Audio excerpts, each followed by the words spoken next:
Welcome to this community call, everybody. I would like to welcome Kim Tsai. I don't know if I pronounce it well. Kim, correct me if it's wrong, but I really glad you're here. And could you please reintroduce yourself? I know you already did it, but since you're a guest today, we would love to know more. Okay, so I'm Kim Tsai. I'm from a British and Chinese background. Grew up in England. I've since lived in 7 different countries and speak different languages. My professional career has been mainly as a consultant and advisor, and also an academic in the field of refugee studies, refugees and asylum seekers. I've worked in a prison as well, and my research work has been on affect and emotions. So my spiritual journey, I grew up as a Christian, but about 16 years ago, I started meditating daily, at least twice a day, something which I've never stopped. I started in the Theravada Buddhist tradition and then moved over to Zen when I became also a Buddhist chaplain. So I maintain a Christian tradition on the one hand and a Buddhist tradition. And I belong to different sanghas of Christians and Buddhists. And my work as a Buddhist chaplain took me to prisons, but also to hospice. So when I did my chaplaincy studies, I specialized really in death and dying. So worked a lot in hospice with people who were sick and dying, and also did a lot of work around trauma because of my work with refugees. I'm a mother of four sons, and several refugees have lived with me and homeless people. So I'm used to a male community at home. The meditation communities I am belonging to are often very female, so it's good to see a lot of men on the call. So we can go into some questions later on. You can ask me anything about the meditation, about anything which arises. And I just say one thing, which is that if you find when you're if you decide to close your eyes and you don't have a lot of meditation experience, just know that closing the eyes doesn't work for everybody. And it's always good to know that if you're a person who has had certain kinds of issues, that in fact it may not be helpful to really close your eyes, because it can sometimes take you off to places where you may not want to be. So just keep an eye on that. You're free to close your eyes or to keep them downcast, whatever you choose to do. It's not a problem. So I just say, before we start, well, in fact, we've already started, just take a look on screen at the spiritual community which is gathered together, people who've shown up to be this hour with one another, and take a look at your spiritual friends on the screen, knowing that our bodies are extremely sensitive, and especially these visual cues. It may not be the same as being in a room with 15 or 12 other people, but we're extremely sensitive. So take in your spiritual friends with the same intention to be fully aware and to be in the present moment during this meditation. So I'd ask you to take a comfortable position. Try not to lean back against a chair, but to sit upright, remembering that, we want to be in this dignified position, and move around first, wiggle to see if you can find a good spot. And then when you're ready, and if you want to, you may close your eyes. And like I said, if you don't want to, please feel free to just have a downcast view in front of you. And I shall ring the bell 3 times to start with and 3 times to finish.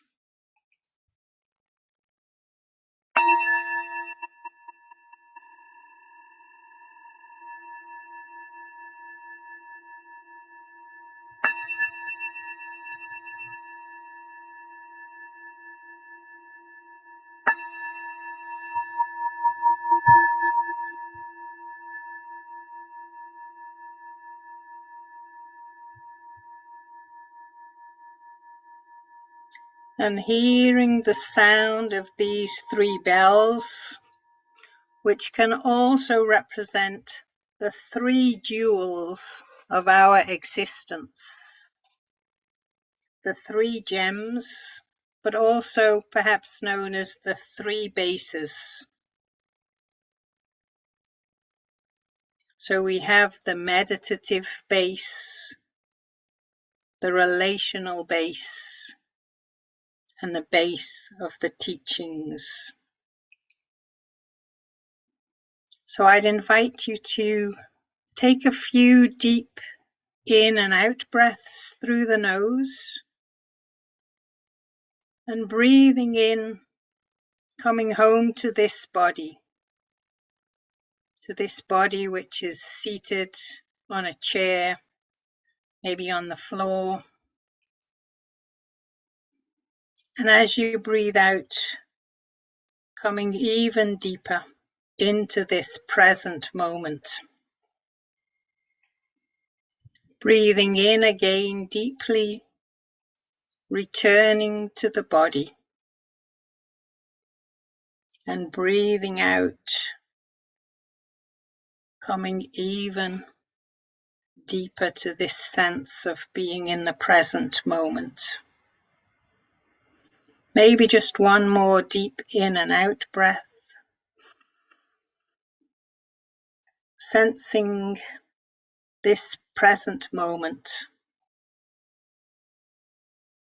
And then returning to your normal pattern of breath with no particular place to go, nothing to strive for, just breathing normally. If it's helpful, you can use the breath as an anchor point, coming in and out through the nose, or perhaps you prefer to follow the breath as your chest moves up and down, or the belly. And just know that that is just a point that you can return to at any point in the meditation. If you feel distracted, just pause, notice the distraction, and come back.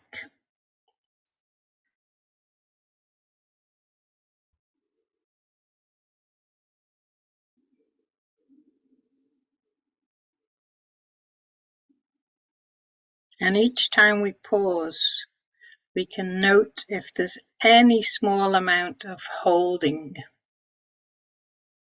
any tension present.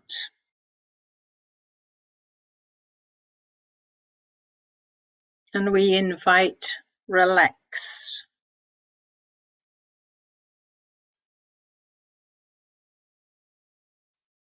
See how inviting the body to relax supports letting go of tension. And if any tension remains, we just accept and allow this body to be exactly as it is, moment to moment.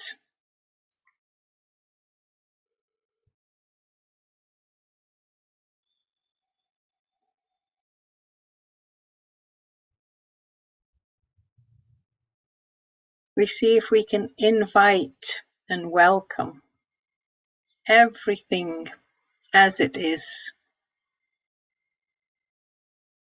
with no need to change, without judgment. Everything is welcome.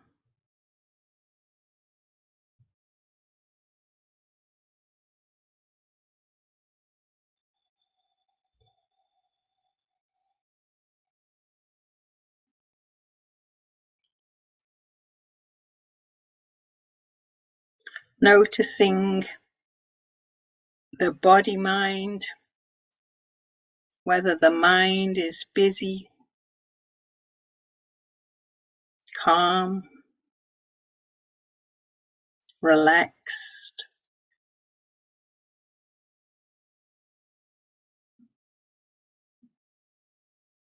and just sensing into any emotions which may be present. Our practice is this cultivation of moment to moment awareness.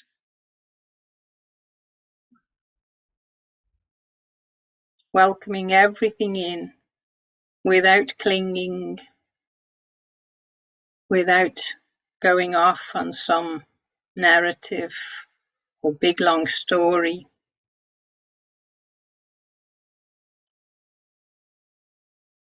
And if that happens, the moment we notice we're doing the work, we just come back. That is our practice.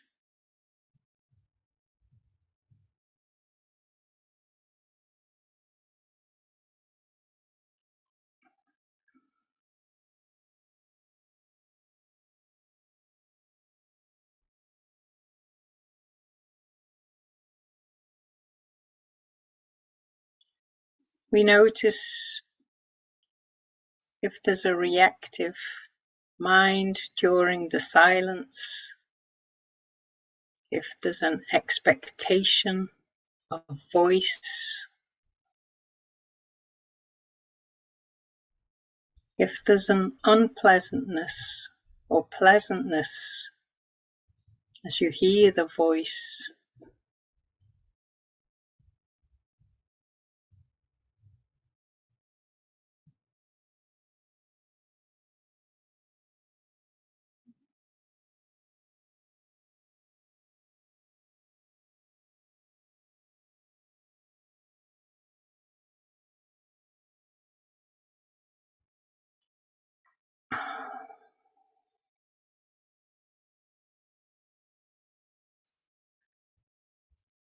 Noticing where you are now.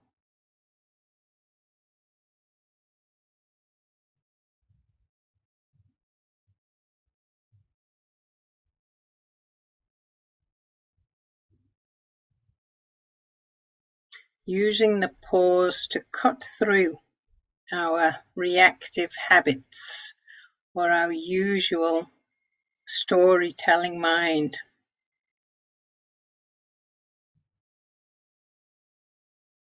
The pause is the greatest gift that we're cultivating.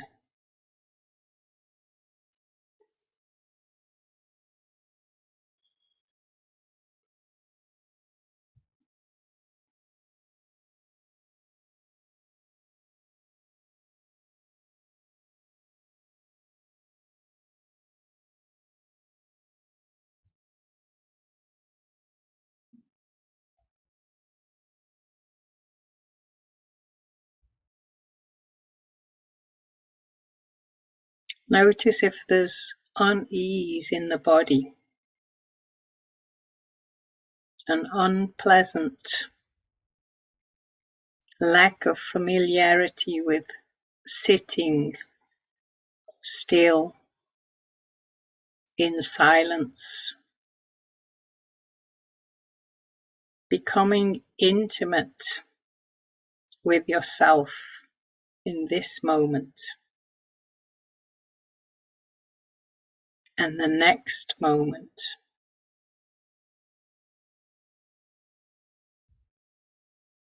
And the next moment.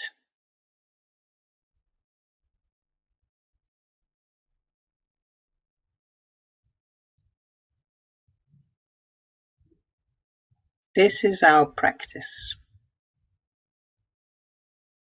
getting intimate with the life as it really is, not chasing distractions,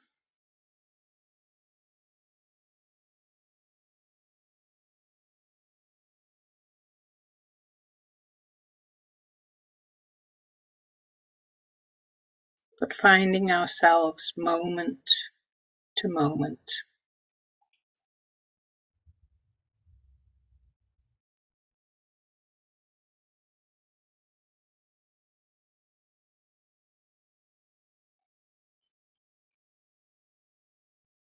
So I'll just read part of a Buddhist chant and just allow the words to enter. Notice if you stumble over any of the words. Notice if there's any clinging, any discomfort. And that's all right. Everything is welcome. I vow to affirm what is. If there's cost, I choose to pay. If there's need, I choose to give. If there's pain, I choose to feel. If there's sorrow, I choose to grieve. When burning, I choose heat. When calm, I choose peace. When starving, I choose hunger. When happy, I choose joy. Whom I encounter, I choose to meet. What I shoulder, I choose to bear. When it's my birth, I choose to live. When it's my death, I choose to die. Where this takes me, I choose to go. Being with what is, I respond to what is. This life is as real as a dream. The one who knows it cannot be found. And truth is not a thing. Therefore, I vow to choose this Dharma entrance gate. May all Buddhas and wisdom teachers and teachings help me live this vow.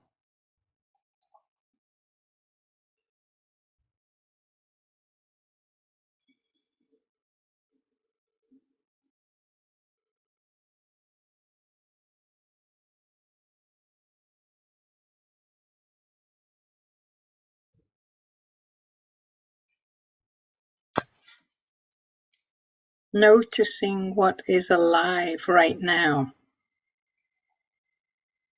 and welcoming it, whatever it may be.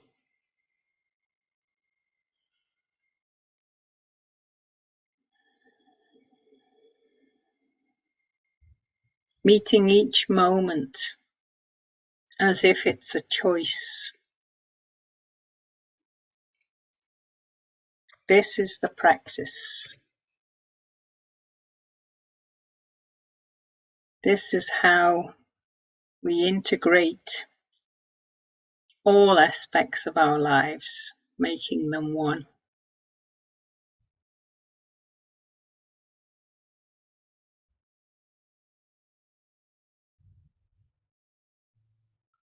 no separation.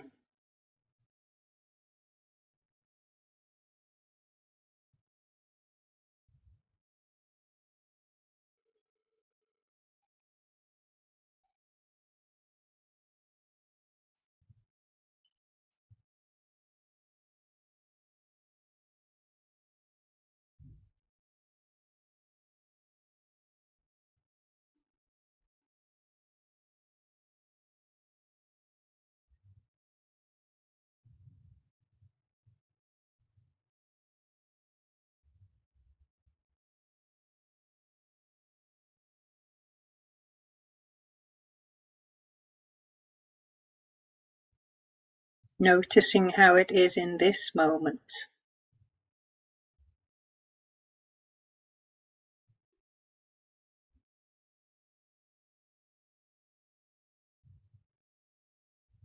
And this moment.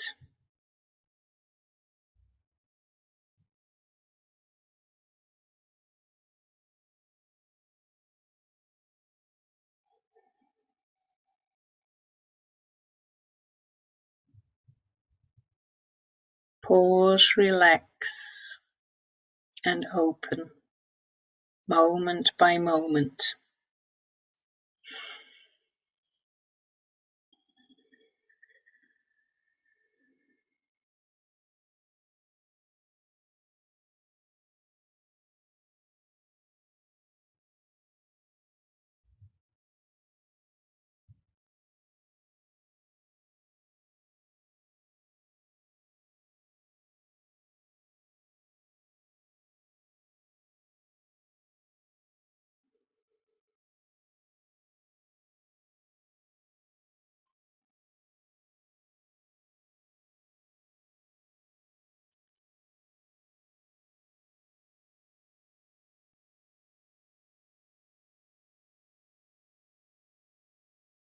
So many reasons to say no to the present moment.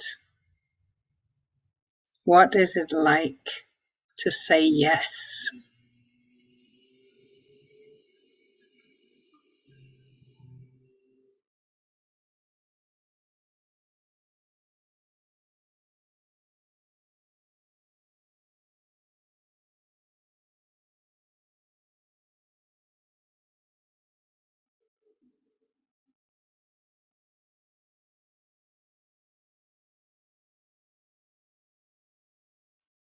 Notice what arises.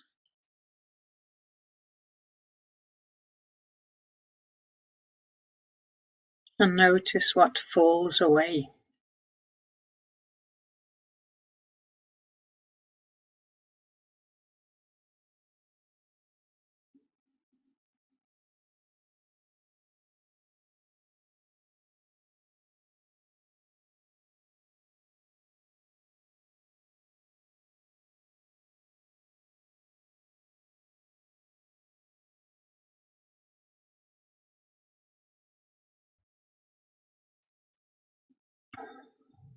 Notice how impermanence is liberating.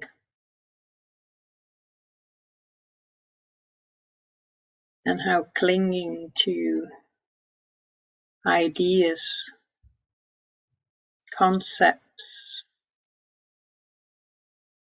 expectations causes suffering.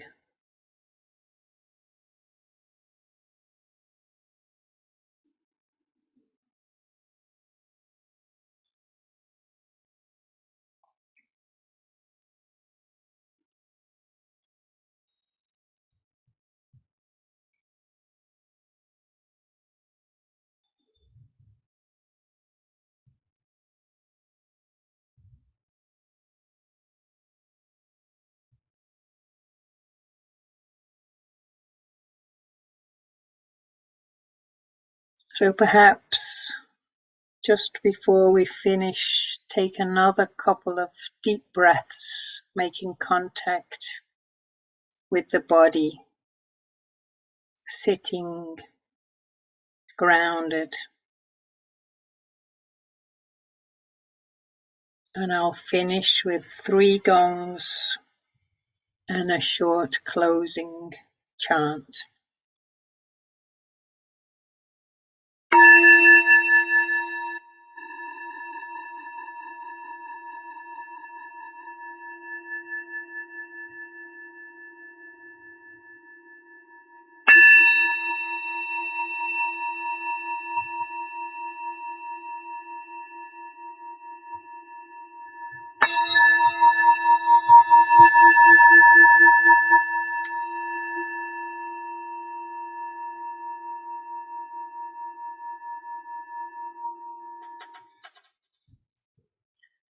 Let me respectfully remind you, life and death are of extreme importance. Time swiftly passes by, and opportunity is lost. Each of us should strive to awaken. Awaken, take heed. This night your days are diminished by one. Do not squander your life.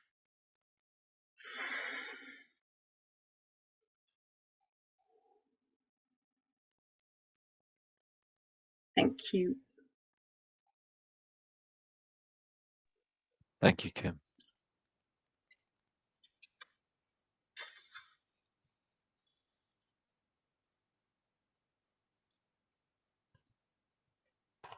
Thank you. Forgive me, I must dash. My son was interrupting me and waiting for me to go and give him some attention. So it's lovely to meet everyone, and I look forward to seeing you again sometime soon. Thank you, Loic, as well. Goodbye, everyone. Bye. Take care. Bye. Thank you, Kim. Thank you. Thank you, Kim. Thank you so much, Kim. That was great. Wow. Mm. It transported me somewhere else, very far. Thank you so much. Wow. Yeah, my usual practice is only silence. I mean, I teach meditation and give classes and coach people, and then I use some guided meditation, but my own practice is purely silence. Can I ask, how long do you meditate every day, generally? So I meditate in the morning about 40 minutes. Then I meditate at lunchtime with a group, which is usually about an hour. And in the evenings, depending on the evening, some evenings 30 minutes. But if I'm with a group, it will be between an hour to an hour and a half. But Wow. I have a relational meditation practice where you contemplate in dialogue, which is an amazing practice. So that brings in a contemplative aspect where we then make contact with our truth of the moment, and with a dialogue partner on Zoom nowadays in a breakout room, you would have a dyad, so two people, and you would then contemplate taking turns. So it's not a conversation. It's based on the premise that, in fact, all suffering takes place in relationship, whether it's relationship to our beliefs, relationships to other people. And so sitting on the cushion alone, of course, is an amazingly powerful practice, but something different happens when we're faced with another human being. And so this is a practice about how to make contact with yourself whilst facing another. And Kim, are these paid trainings, or are you offering these on Zoom, or what is it? So some of the groups I sit with are groups that I've been practicing with for a long time. So they're, ongoing groups for years. And then I have clients who usually do one-to-one, because it's more like a teaching program depending on what the client particularly needs. So it's a mixture of both. Anyone has a question? Thank you, Kim. Or comment?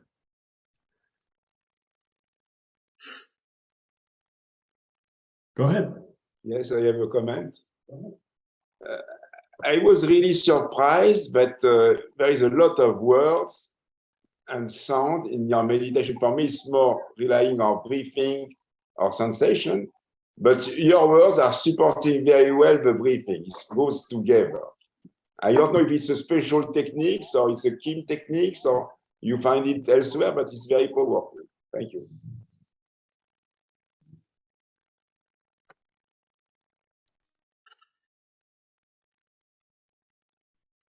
Kim, I'm intrigued because I had my eyes closed. When you were doing the gong, what does it look like? Oh, Or the bell? Oh, it's a bowl. Okay. it's a Tibetan singing bowl.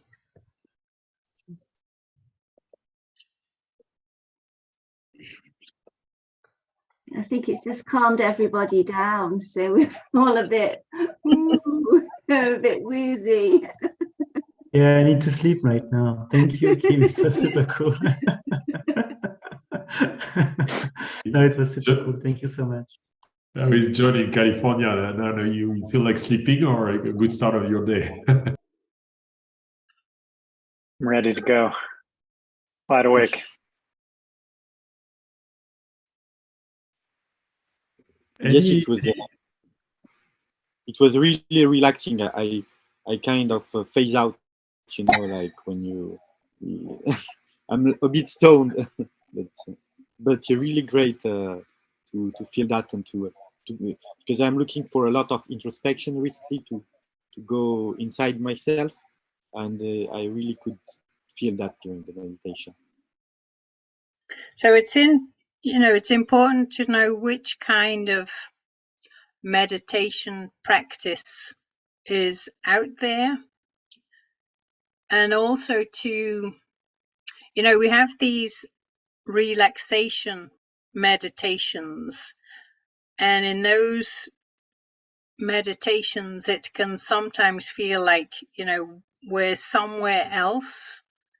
Now, there's nothing wrong with that. If one of our goals is to calm down and to be in this relaxed space. But if we look, for example, in the Buddhist tradition, we have, different kinds of meditation, and the Buddha taught about concentration or samadhi, which has to be a part of, our mindfulness or insight practice. But it's not that which will lead us to so-called awakening, because the minute we get too phased out or we start to love the voice of the person who is, doing the meditation, and we, become so zoned in on the voice or on the relaxing music, then we've kind of lost a bit of touch with awareness, and we can start to cling to that, which then creates more suffering. So a lot of people say, oh, I can't meditate when, my neighbor's making a lot of noise or whatever, because they're not ideal conditions. But they are, in fact, ideal conditions, because we want to notice the irritation that's arising and how the irritation leads us into a story about, oh, this is the worst neighbor I've ever lived, next to, and I wish this could happen. So we want to notice all those things. We want to notice when we're phasing out, when it feels so amazing, because that's the beginning of clinging. That's the beginning of not, wanting things to be a certain way. So I just say that as a kind of be aware that there's a place for that, but when we're looking for insight, we want to be fully awake on the cushion.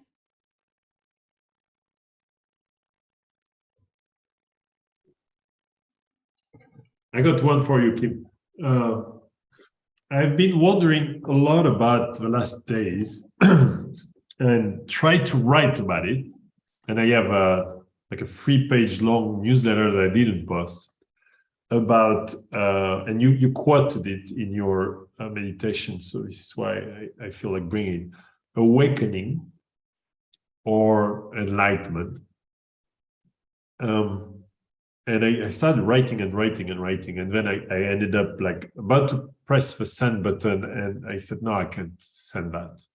So I'm interested in your point of view. Since I've been doing this work myself, so meditating about 10 years, but like up and now more consistently, but it's pretty new, not every day for sure. And all the work in the forest, I feel like my number one task right now is, you said that too, is, well, you said a version that was so good, but like, is to be my own master. Like, watch, be aware. The same way in a meditation, you could be aware of your breath. Yeah. Just be aware of, oh, I'm about to get upset. Let's not. Oh, this person is really triggering something in me, but just take it as like a bird singing, even if I don't like that bird or whatever. I actually love birds, but you see what I mean. So here's the thing: here's the question, which is what I was trying to write about. Well, what's awakening for you? First off, is awakening an enlightenment? And I'm not pretending to be either, right? But you said, I think, striving to awaken, which that I'm pretending I'm trying at least. Trying. Is it the same? Awakening, enlightenment, is it the same? And two, these were the two questions that I felt I was trying to answer myself. Two, is it possible for you to be, in your opinion, or your teachings, to be an awakened being in the normal world, in the Western world, not in a monastery, not as a master in the forest or a Kundalini master in China, I don't know, right? In the mountains. Like as a normal, like we're all normal, I would say, at least in that, which is we're in the world. We're doing things. We're walking, we're making money, we're taking care of kids, we're all of that. Those are two questions.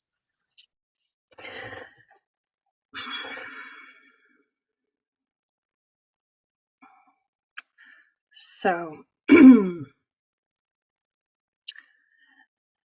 I don't think we should get hung up, or at least I don't get hung up on the words awakening or enlightenment. I think that, for me, they mean the same thing. And whether we look at Buddhism, which is, of course, big on enlightenment and awakening, or even in Christian teachings, Jesus said, stay awake, don't go asleep, be awake. So for me, it's connected to this awareness, but an awareness which knows that, we can have a certain element of control, but at the end of the day, we can't control everything. And the beautiful thing I find in Buddhism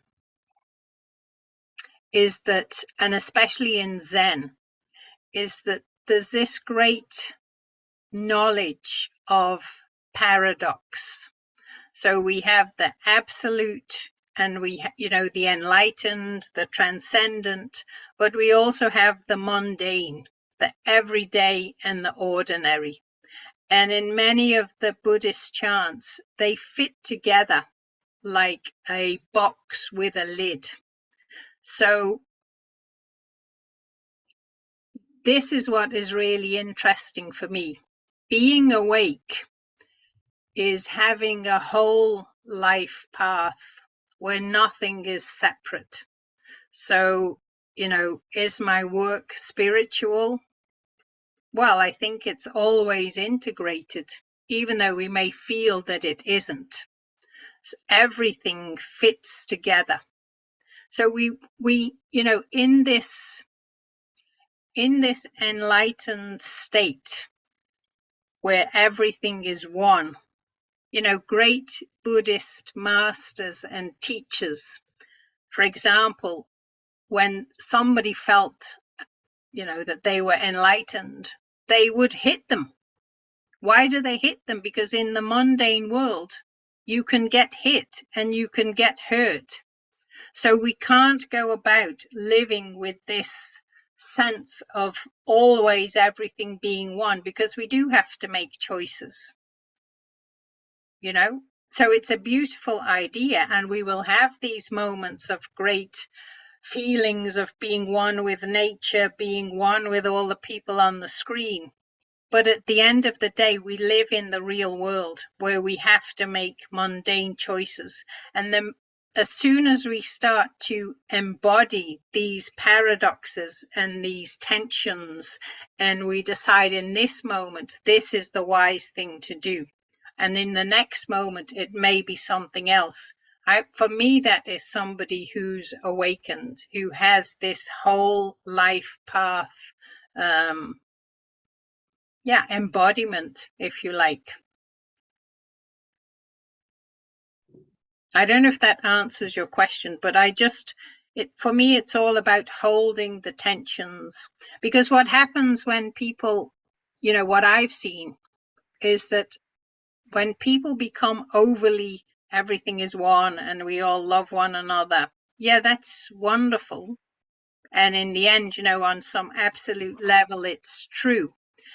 But a lot of people get into spiritual bypassing in that way. You know, I never get angry because I'm spiritual. And so that, you know, it can become a little bit distorted. People can use this sense of oneness as an excuse.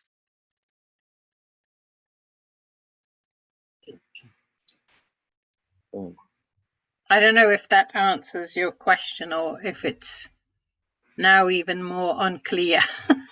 I don't think it can be clear. I think it's going to be clear when I choose to die, as you said. Then it's going to be very clear. But thank you. No, it's. I mean, yeah, it's helpful. Thank you to have your perspective and your opinion on this. Thank you very much. Anybody else? We have 3 minutes left because it's an hour now per week. Yes. Yeah. I had a question. When I did my yoga teacher training a long time ago and went to India and stuff. So my teacher said that the science of breathing was very vast, and he talked about also the science of meditation, kind of science. I mean, like all the world of meditation, and that there were like really a huge number of techniques, of ways to meditate, of visualization to do, and it was so vast that it was really. So can you talk a bit more about the different types of meditation and what are the pros and cons? Because I feel like now I am pretty tired and I am trying to find out something that. So I'm registering to a meditation course on MBCT in January. That's why. So let me first say I'm not an expert in all the different traditions of meditation. I primarily know the insight tradition, the Vipassana, from which mindfulness has been taken, and the Zen tradition, which is more this open awareness plus relational meditation. But of course, you have all kinds of, you know, visualizations, which can be helpful, like I said, but that's not the tradition I choose. So the only thing I would say is the basic tradition, I think, is just sitting in silence on a cushion, on a chair, you know, just getting your timer for a particular amount of time, knowing that, you know, we need at least 20 to 25 minutes over a period of time if anything's going to actually happen in the brain. So we want to, you know, be a bit disciplined about that. And I think the most important thing is choose a technique, preferably the most simple one there is, and don't go shopping around. Choose one technique and stick with it. And my advice would be just sit in silence and watch the breath, watch all sensations, all sounds, and just do that practice. Don't think after, 2 weeks, oh, that's not working, I need to do another one. Because we need depth in our practice. So that would be my advice. Thanks a lot.